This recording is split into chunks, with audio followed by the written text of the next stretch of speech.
She wrapped it around Rachel's neck, and she pulled it as tight. What? Yo, no. What am I watching, bro? What is this? Rachel Starr. See what it's talking about. In 1998, the Barber family was living a charmed life. Doing Corey video Michael next. and Elizabeth had been happily married for 20 years, and they had 3 beautiful daughters who ranged in age from 9 to 15, and they were all thriving. Okay. The family lived in a very modest, plain-looking home in Melbourne, Australia, but the second you stepped foot inside of that home, you would see it was bursting with life. The sounds of kids laughing and playing, and of Michael and Elizabeth happily chatting away filled every room. Now, the Barbers' lives were not perfect by any means. In fact, they struggled financially and lived basically paycheck to paycheck. Okay. However, they didn't let their financial struggles define them. Instead, Michael and Elizabeth put a lot of stock in another aspect of their lives that they were all undeniably rich in, and that was in creativity. No, thank you for the song. Michael was a toy maker and a designer. Bro, I'm telling you, once you get in your creativity bag as your form of, you know what I'm saying? Bro, life get way better, And bro. Elizabeth worked in children's literature. They was raising their kids, chilling, creating. Elite life, bro. And each of the 3 Barber children were beginning to cultivate their own unique creative gifts. At 9 years old, Heather, who was the youngest, had developed a lovely singing voice. Ashley Rose, who was the middle child at 11 years old, had learned to play the flute. But the Barber's oldest daughter, 15-year-old Rachel, was really the star of the family. In fact, they called her that, Rachel Starr. Rachel was an extremely talented dancer. She was so graceful and stylish that even when she was just walking around, it almost looked like she was dancing. Rachel was also very beautiful, with big emerald green eyes and fair skin, and she had this effortless charisma that just drew people to her. From the outside, Rachel really did look like the kid who had everything going for her, but like the rest of us, Rachel had her own struggles. Like, she was not a natural student. No matter how hard she tried, math and science just seemed impossible to her. And Rachel had a number of acute fears that really made certain aspects of her life very challenging. She was deathly afraid of the dark. She was afraid of talking to strangers. Bro, I've heard people who have like real phobias, bro. Like, people talk about phobia, you know what I'm saying? They bro, it's phobia everything, bro. Phobia spider, bro, it's mad phobia. But I seen people who have real like phobias. Like, I know somebody who got a phobia of like throwing up, bro. And if they see it, I know somebody who got a phobia of cats. And I'll tell you, like, bro, listen, it is whatever you think phobia mean in your mind is way. Listen. If you don't know somebody who got a real phobia, man. She was afraid of navigating the public transportation system on. Bro, like, people who are like claustrophobic, that's like a real thing, bro. Real. Man. Her own, and even just the thought of going into a store by herself filled her with immense dread. As a result of having these fears, Rachel was actually very dependent on her parents. Her mother, Elizabeth, would jokingly say that Rachel was 15, going on 18, going on 12. Eventually, when Rachel's anxieties and fears, combined with her struggles with traditional schoolwork, put her into a bit of a depression, her parents decided they needed to step in and take action.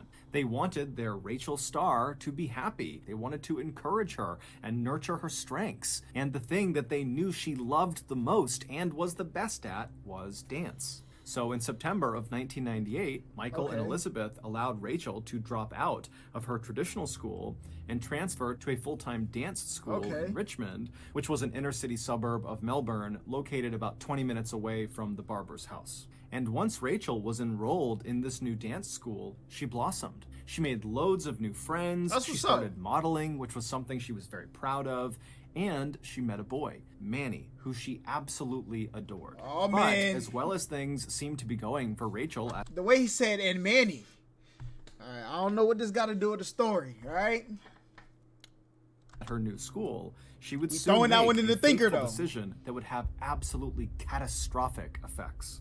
On Monday, March 1st of 1999, so 5 months after Rachel had transferred to this new dance school, Rachel and her father, Michael, like every other morning, left the Barber household, climbed into Michael's car, and began driving to Wattle Park, which was a train station closest to their house. From Wattle Park, Rachel would catch a train that would take her to the Richmond station, and then she would get off. She would meet up with a friend, they would have breakfast, and they would walk the rest of the way to their dance school. When Michael pulled into the parking lot at Wattle Park and parked the car, and Rachel was getting her stuff to climb out of the vehicle to head up to the train, he stopped his daughter and said, "Hey, remember, I'll be back here at 6:15 tonight to pick you up." And Rachel looked at him, she smiled and said, "Okay." Same as every other day. Okay. And she pranced her way over to the station. Michael watched his daughter just long enough to see her climb the steps and disappear, at which point he put his car back in drive, he left the lot, and he headed back home. That evening, Michael returned to Wattle Park. But at 6:15 p.m., when the train came rolling into the station, Rachel was not on board. That's crazy. Michael assumed his daughter must have been running late and so missed the train. The episode is called The World's Worst Babysitter, though.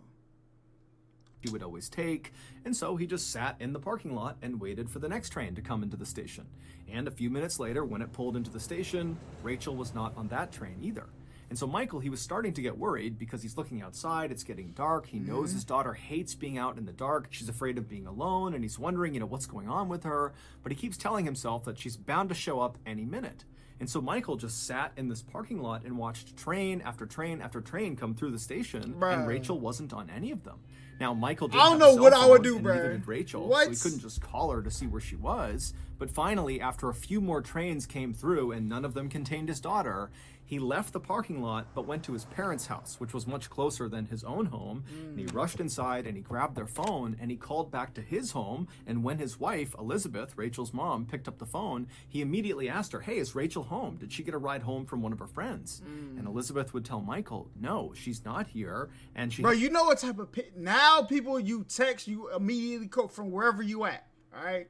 Back then, my man had to get to it. Man, what? Hasn't called. This was the moment when... That's real panic, all right? Real panic. Michael and Elizabeth instinctively knew something had to be wrong. Rachel was on time for everything, and if she was late, she would always call ahead or call afterwards and at least give some explanation.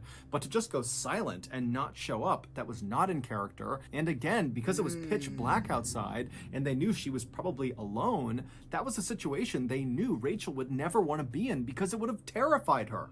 And so Michael tells Elizabeth he's going to come home as fast as he can. They hang up. And then while Elizabeth is waiting for her husband to return, she picked the phone right back up and she dialed Manny's number. That's Rachel's boyfriend. She figured maybe Rachel was with Manny, or at the very least, maybe she checked in with Manny because most nights Rachel and Manny spoke on the phone.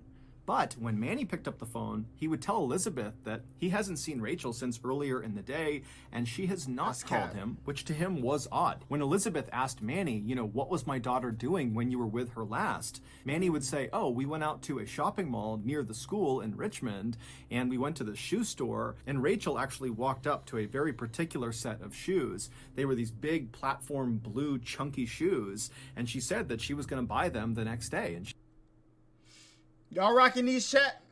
1 out of 10. 1 out of 10. What y'all rate these shoes, bro? 1 out of 10. She was really excited about it.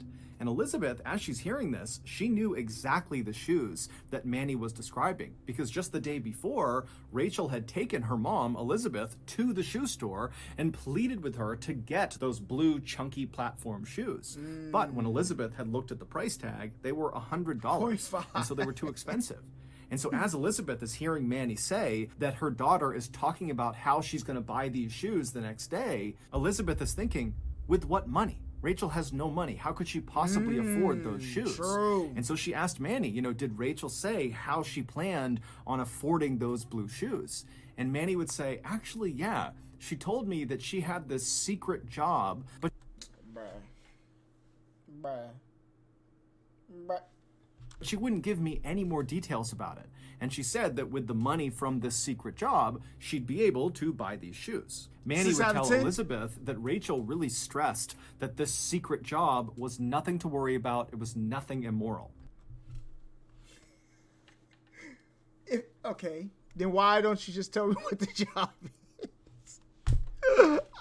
But man. as Elizabeth is listening to Manny tell her this, all her alarm bells are going off. She could not fathom any job that would require a 15-year-old girl to go out by herself at night doing something that was secret and give absolutely no information to her family. Yeah, you're wildin'. You're done.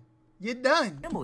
Every possibility just seemed bad. After hanging up the phone with Manny, Elizabeth began frantically calling all of Rachel's friends and acquaintances and different locations around town that she knew her daughter would frequent, but nobody had any information about where Rachel was. A little while later, Michael finally pulled into the driveway, and when he went inside, he talked to his wife briefly, but he could tell they had no new information. Their daughter was still not home. This was becoming a crisis. Babysitter, and so very quickly, bro. Michael just left the house, got right back into his car, and he drove to the police station. But when he got to the police station, the police didn't really offer the response that he was hoping for. From the police's perspective, it sounded like a teenage girl has been missing for a few hours, and so in their mind, they're thinking, one, that's not an emergency yet, and two, she probably just kind of ran off. Teenagers do that, they come back the next day, it's normal. And so the secret job, though, you know what I'm saying? I think my daughter got herself into something that, you know, the secret job is like the extra layer. Like, why has my daughter got a secret job? You know what I'm saying? Despite Michael's pleas to the police that no, this is different, my daughter would never do that. She would never run away. This is totally out of character, despite all those. But I get what the police is like, bro. If we go after everybody who child missing for 3 hours, bro, what will we do? Please, the police said, look, Michael, just go home, wait, your daughter will be home soon, and if for some reason in the next few days she does not come back home, you come back and you tell us. And so Michael, now feeling totally devastated and terrified for his daughter's safety, finally did just leave the police station and he headed back home, and then he and his wife and his 2 other daughters had a terrible, restless night's sleep wondering what was going on with Rachel. And then finally, when the sun came up the next morning, Michael and Elizabeth rushed out of their bedroom and headed into the kitchen, hoping, praying that Rachel would just magically be in their house again. They went to sleep? Oh yeah, L parents, bro. Ain't no way I'm sleeping, bro. I'm gonna be right there.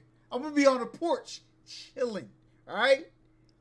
Not even out of anger, just to make, I would not be able to sleep, bro. You're done. Again, but when they was in here snoozing. Man. Went into the kitchen, Rachel wasn't there. She had not come home. However, pretty early on this second day of Rachel's disappearance, Michael and Elizabeth would learn something new. Manny would get in touch with Michael and Elizabeth, and he would tell them that he remembered something Rachel had said during their final conversation the day before. She had told Manny that he had nothing to worry about with regards to this secret job because it wasn't immoral, it was totally safe.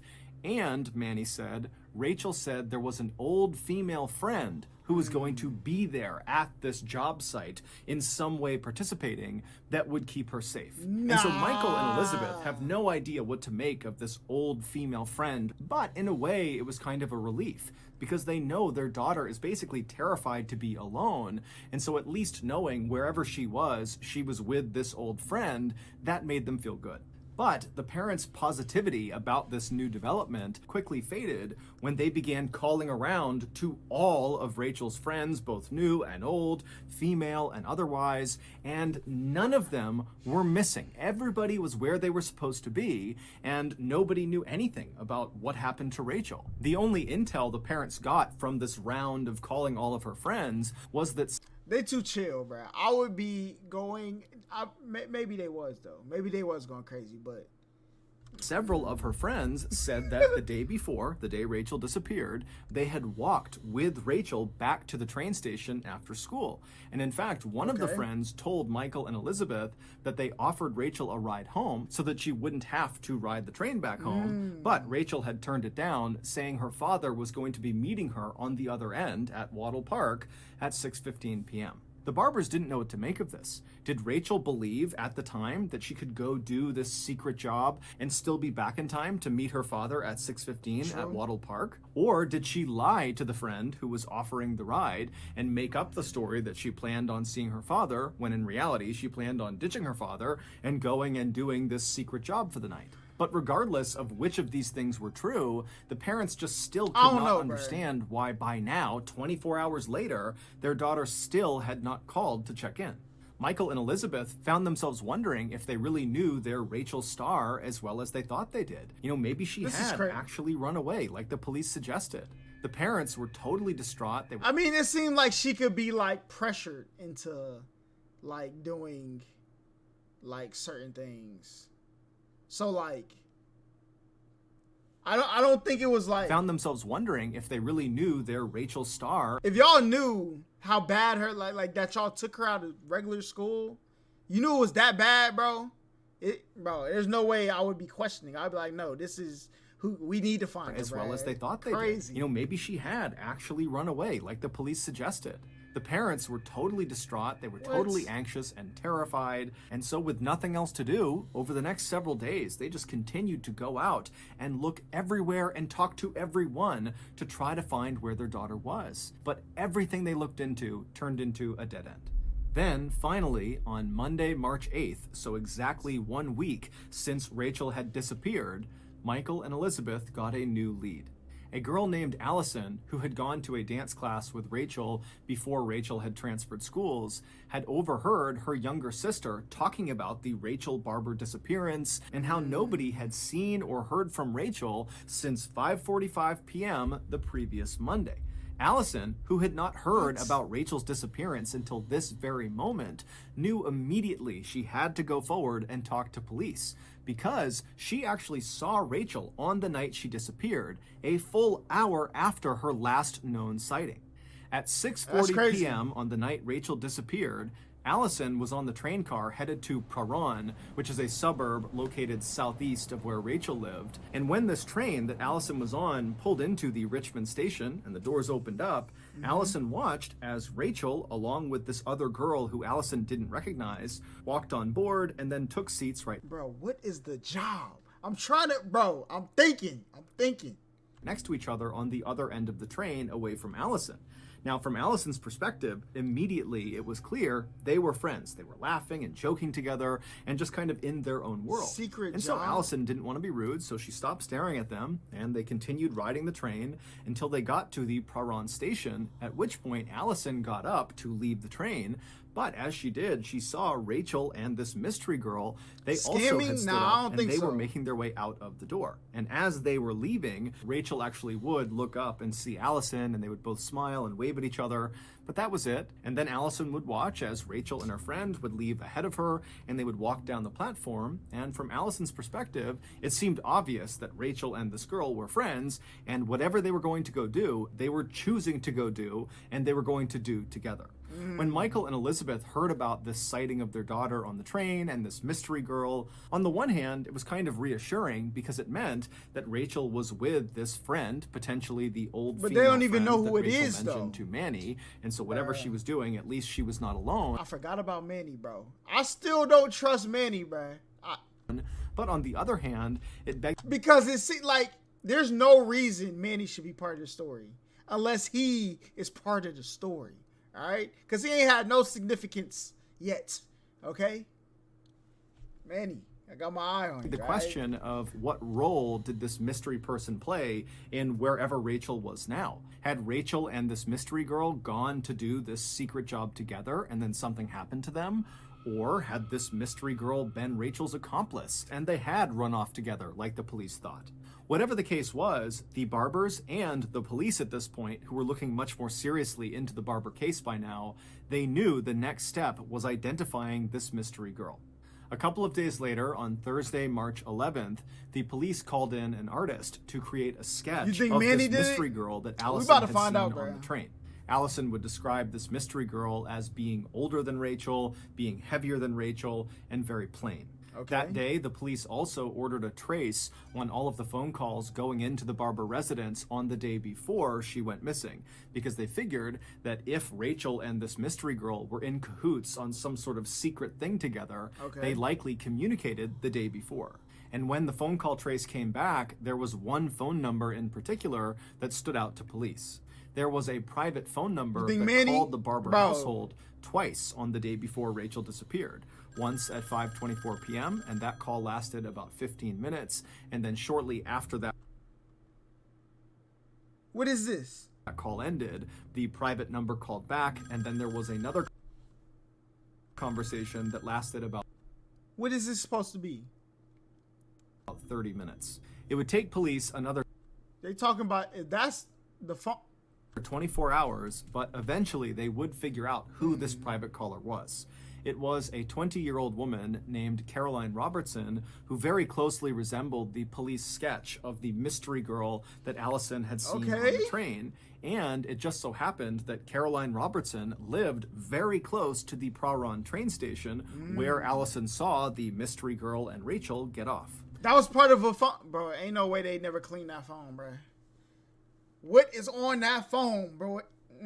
Additionally, Caroline was Rachel's old babysitter and was very close with the Barber family. And so it seemed very likely that Caroline was both the mystery girl on the train and the old female friend that Rachel had mentioned to Manny when she told him about this secret job. This new information was a huge relief. From Michael and Elizabeth's perspective and the police's perspective, it now seemed very likely that Rachel and Caroline had just snuck off together and were now probably hiding out at Caroline's apartment near the Praron train station. And so, believing they could put an end to this missing teenager drama that night, the police hopped in their cars and they drove over to Caroline's apartment. Like, bro, it's been days though, bro. But when they got there at 5:25 p.m., they very quickly realized that things were not as they seemed. Yeah, I was about because there's no way my daughter thought she could fit a secret job in when she's like got like these phobias and is gonna be gone for days, bro. It's not happening. Police What? walked up to Caroline's front door and they knocked and began yelling out for Caroline and Rachel There's no way I would have got to this thinking like everything's no. to come outside, but nobody yelled back and nobody opened the door. When they tried the handle, they found it was locked, so they got in touch with the property's real estate agent who came out and gave them a set of spare keys, and when the police tried those keys, they found they still could not open the door because the door had been locked from the inside with a special latch. And so the police began walking around the perimeter of the building looking for another way inside. And as they're walking, one of the officers looks up and sees a second floor window of the apartment is open, and it's open enough that clearly a person could slip inside. Okay. And so the police contacted the fire department, who showed up very quickly, and they put a ladder up against the side of the apartment that went up to that open window, and then a police officer began climbing up. And when he got up to the window and could look inside, he saw he was looking into a bedroom. And at first, it looked totally ordinary until he noticed there was a body lying face down at the foot of the bed on the ground. It was Caroline. The officer on the Oh my, what? Bro, what? ladder immediately turned around and yelled for backup. Manny, what'd you do, bro? Bruh. And then he and other officers poured into the apartment, and before long, Caroline, who did actually still have a pulse, but she was totally unconscious and not responding, Okay, she was being alive rushed still. to the hospital. And while that was happening, the remainder of the officers who were on site, they all went into the apartment to try to find Rachel. And so as they're searching this apartment, which was totally messy, there was things everywhere, there were boxes everywhere, it almost looked like Carolyn had been packing her apartment to move, potentially, when something happened to her, causing her to fall unconscious inside of her bedroom. And so the police searched this apartment top to bottom, and they did not find Rachel. In fact, there was no trace of Rachel anywhere, except they did find a bag of clothes that looked like they were Rachel's size, not Caroline's size, but it wasn't clear if those were actually Rachel's clothes. And so the police just kind of walked around the apartment, gathering up anything that still seemed suspicious. don't know what's going like they on. found rubber gloves and hair dye, they found some bank receipts and some notebooks with some strange writing in them, and they just hoped that some of this stuff might lead to Rachel. Back at the hospital, Caroline had regained consciousness, and even though she was very disoriented and seemed kind of out of it, the medical staff allowed the police to come in right away and start asking questions because they knew time was of the essence with Rachel. They had to find her. And so the officers came into Caroline's room and they sat down, and the first question they asked her was, "Do you know where Rachel Barber is?" And Caroline just stood there kind of stunned for a second. Why is she smiling like this, bro? And then just said, "Yes." Y'all seen the movie Smile, bro? I know people who really like, bro, this is about phobias. Mr. Ballin, you're smart, all right? You drop this, you put that in there, okay? But look, like, I know there's people who are really scared of people like sitting and smiling at them, bro. I've seen it, man. Over the next few kind of Nah, son, that's crazy. stunned for a second, and then just said, "Yes." Over the next few months, as Caroline's memory came back into focus, she would piece together one of the most unbelievable stories that police in Melbourne had ever heard. The following is a reconstruction of that story based both on Caroline's testimony and on what police were able to actually fact check. Back on Sunday, February 28th, 1999, so the day before Rachel vanished, Caroline called Rachel and offered her a job. Caroline told Rachel that she was working on this psychology study and she needed participants. However, the study was highly confidential, so if Rachel did want to be a part of it, she wouldn't be able to tell anyone what she was doing. However, the study was quite lucrative for Rachel, and it really didn't require much of Rachel. All Rachel had to do was meet Caroline the following day after school was over at the Richmond train station, and then the two of them would ride the train to Prahran. They would get off, make their way to Caroline's apartment, and there they would conduct this psychological study. And when it was over, Caroline would pay Rachel $100 and the cost of transportation. And so Rachel, she was thrilled at the idea because she wanted those beautiful blue shoes. I forgot about the shoes, bro. And so she said yes. So the next day, Monday, March 1st, Rachel wrapped up school. She made her way to the Richmond train station. She connected with Caroline. They hopped on board the train. They made their way to Prahran with Allison spotting them on the train as they went. And then when they got off the train at Prahran, Caroline and Rachel would make their way to a nearby pizza shop and get a pizza and some beer. And then they would walk the rest of the way to Caroline's apartment. Once they were inside the apartment, Caroline led them upstairs to her bedroom, and then they both sat down on the floor at the foot of the bed and began eating their pizza and having some beer and just laughing and exchanging some stories. And then after their dinner was over, Caroline told Rachel it was time to start the study, and it began with a guided meditation. Sitting next to Rachel, Caroline told her to stay calm, think happy thoughts, close your eyes, and just begin to breathe in nice and slow, breathe out nice and slow, and just feel yourself breathing in and out. And so Rachel did as she was told and began breathing in and out and being very calm. And Caroline, at this point, she stood up and began kind of pacing around the room, watching Rachel periodically and reminding her to think happy thoughts and stay calm and keep just listening to herself breathe in and breathe out. And then at some point, Caroline just stopped and stood right in front of Rachel and just stared at her really intently. And at some point, Caroline was confident that the drugs she had laced in the pizza that she had given Rachel were starting to take an effect. It looked like Rachel was starting to doze off. And so at that point, Caroline walked around behind Rachel, who still had her eyes closed. She's still doing the study. And Caroline pulled out a telephone cord. She wrapped it around Rachel's neck, and she pulled it as tight. What? Yo, no. What am I watching, bro? What is this? Man.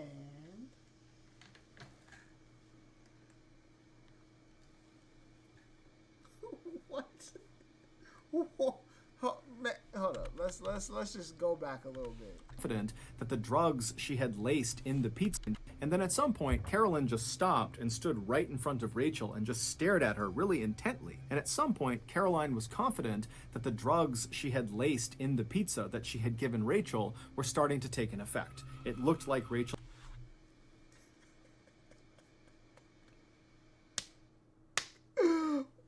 was starting to doze off. And so at that point, Caroline walked around behind Rachel, who still had her eyes closed. She's still doing the study. And Caroline pulled out a telephone cord. She wrapped it around Rachel's neck and she pulled it as tight as she could. Immediately, Rachel came out of her trance and she reached up and began trying to pull the cord off of her neck. But Caroline was easily 50 pounds heavier than Rachel and easily was able to maintain control over Rachel. And so Rachel is squirming and fighting and scratching and doing everything she can to try to get this cord off, but she can't. And eventually the fight just leaves her body and she goes still. Caroline would maintain tension on that cord to ensure ain't no Rachel was dead, but then eventually she would release the tension on the cord. Then how did Caroline get knocked out though? Manny came through for the rescue. Bro, whole time I've been blaming Manny. Manny might be the superhero. Hold on. At which point she would drag Rachel's body into a nearby closet and she would shut the door. 2 days later, Caroline would open that closet up and she would drag Rachel's body back out of the closet with the cord still wrapped around her neck. And she would roll Rachel's body up in a carpet and then stuff her inside of a large army duffel bag that Caroline had purchased for this exact reason, for disposing Rachel's body. And then she called a taxi who came to her apartment and she lugged Rachel's body still in. For what? For what? Yo, what is this?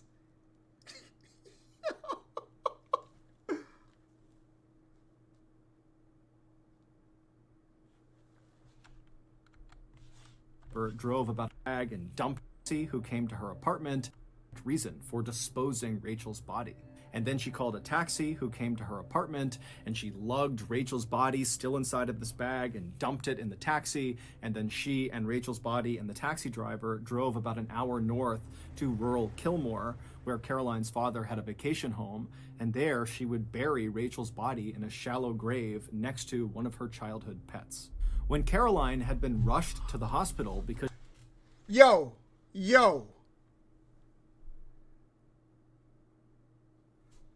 she was found unconscious in her bedroom by police, the assumption was she and probably Rachel had been attacked, and that was why Caroline was. Why did she bury her next to her pet? Hold on, this man, what? And she's out here performing ritual. Hold on. What are we doing? All right, Mr. Baldwin, what are we doing? What is this story, bro? What is this story? But what really happened is Caroline was in her apartment and she saw the police show up, and it made her so stressed that it triggered a seizure, and that was why she passed out in her bedroom. When she came to, that it triggered an apartment and she was on. Wait a minute. Unconscious. But what really happened is Caroline was in her apartment and she saw the police show up, and it made her so stressed. Please stop. Just stop real quick. Okay, just listen to me real quick. She hit the girl with the strangle, bruh. Alright?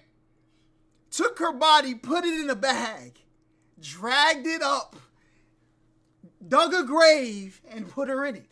Okay? And she seen the cops coming and passed her. Yo, what is this? What is this? No. This cannot be real, boy. This cannot be real. What? That it triggered a seizure, and that was why she passed out in her bedroom. When she came to in the hospital and people began asking her what happened, she would say that Rachel's death was an accident. However, months later, after investigators had gone through all of the evidence they had collected from Caroline's apartment, they discovered Rachel's death was anything but accidental.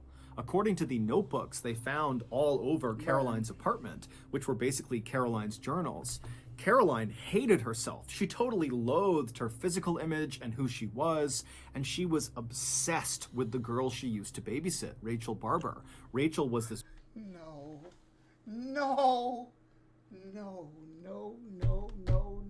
What? Beautiful, perfect person that Caroline wished she could be. And so one day, Caroline decided she would just stop being Caroline and would literally become Rachel. And to do that, she would kill Rachel and assume her identity.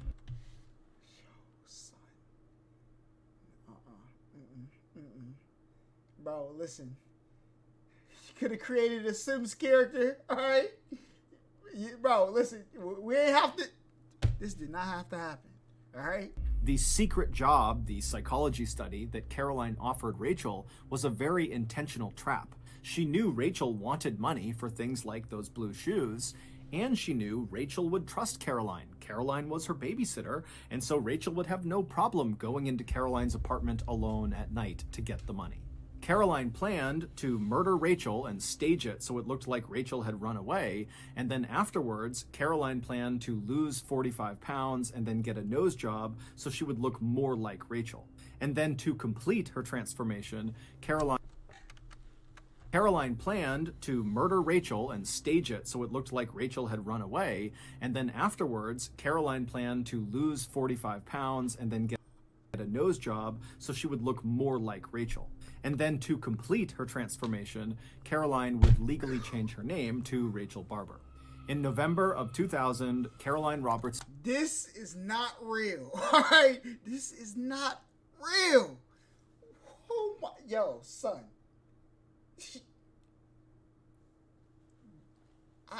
Listen. Oh, man. Oh, man. Legally change her name to Rachel Barber. In November of 2000, Caroline Robertson pleaded guilty to murdering Rachel Barber and was sentenced to 20 years in prison. In January of 2015, Caroline was released after only serving 15 of those 20 years. In the years after Rachel's death, Rachel's mother, Elizabeth, would write a book about the experience called The Perfect Victim, which would later be adapted into a major movie that starred some of Australia's biggest actors and actresses. On Wednesday, March 24th, 1999, Rachel Barber's body was once again lowered into the ground, except this time she was surrounded by friends and family and people who loved her. Over 800... That quote was crazy. 150 people attended Rachel's funeral. They brought letters and poems and toys, which were all buried with Rachel. That's crazy, as were bro. the blue shoes that Rachel so wanted. No, they didn't. No.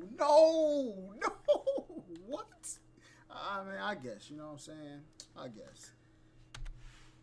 Toys, which were all buried with Rachel. As were the blue shoes that Rachel so wanted that she planned to buy with the $100 Caroline had promised her. So that's going to do it. If you got something out of today's episode and you haven't done this already. Bro, first of all, I would like to apologize to my guy, Manny, all right? My guy, Manny, I had no faith. Now, I don't know why you was really, like, part of the story, but, you know what I'm saying, you was in there. I thought you was going to have something to do with it.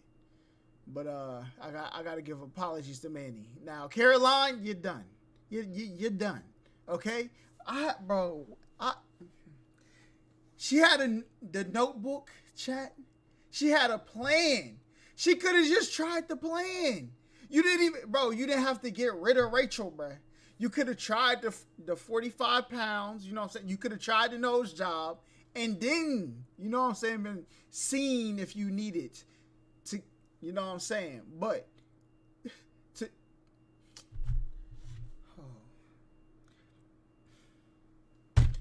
I have never heard nothing like this in my life, bro. This was one of the craziest stories Mr. Ballin told. Man.